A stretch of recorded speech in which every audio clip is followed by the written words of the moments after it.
কবরে এসে প্রথম প্রশ্ন করবে মুনকার নাকির যখন চলে আসবে 40 কদম যখন আত্মীয় স্বজনরা লাশটাকে কবরের মধ্যে দিয়ে 40 কদম চলে যায় তখনই ফেরেশতা চলে আসে। প্রথম প্রশ্ন তোমার রব কে? আমরা বলবো আমাদের রব আল্লাহ।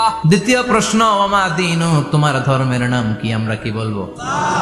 তৃতীয় প্রশ্ন বিশ্বনবীর চেহারা দেখিয়ে বলা হবে আতারিফু হাদার রাজুল, এই লোকটারে চিনো নাকি? আমরা বলবো চিনি, আমাদের প্রাণের নবী। তিনটা প্রশ্নের যথাযথ উত্তর যখন দিয়ে দিলেন ফেরেশতারা বলবে কেমনে জানলা? তিনটা প্রশ্নের উত্তর তুমি কেমনে বললা? আপনাকে তখন বলতে হবে আমি কোরআন থেকে শিখেছি, আমি হাদিস থেকে শিখেছি, আমি ইসলাম জেনে বুঝে মেনেছি, আমি আন্দাজে কোথাও ঘুরি নাই। সব প্রশ্নের উত্তর তুমি পেরেছো। আপনার কবরটারে 70 হাত লম্বা করে দেয়া হবে। আপনার কবর থেকে জান্নাতের দিকে দরজা খুলে দেয়া হবে। জান্নাতের 2টা রেশমি কাপড়ের পোশাক এনে আপনারে পরিয়ে দেয়া হবে আর বলা হবে ঘুমাও। তোমাকে লম্বা সময় পাড়ি দিতে হবে, ঘুমাও। যেমনি বর বাসর রাতে আরামসে ঘুম দেয়, কেউ তোমার ঘুম ভাঙবে না। কিয়ামতের জন্য ইসরাফিলের সিংহায় যে ফুৎকার আছে ওই ফুৎকার ছাড়া কোনো কিছুই তোমার ঘুম ভাঙাতে পারবে না। ইসলাম বিরোধী যারা তাদের সামনে আসবে মালাকান আসওয়াদান আজরাকান, কৃষ্ণ বর্ণের দেহ, নীলাভ বর্ণের 2টো চোখ, গায়ের রং কালো, চোখের রং নীল। দেখতে কেমন লাগে? আলিফ লাইলার ভূতের মতো। কথা কন, গায়ের রং কালো, চোখের রং নীল। ফেরেশতা 2টা আসবে, এসে ত্রাস সৃষ্টি করবে, এসে বলবে বল তোর রবের নাম কি? মুশরিক, কাফের, নাস্তিক এরা বলবে আমি জানি না আমার রবকে।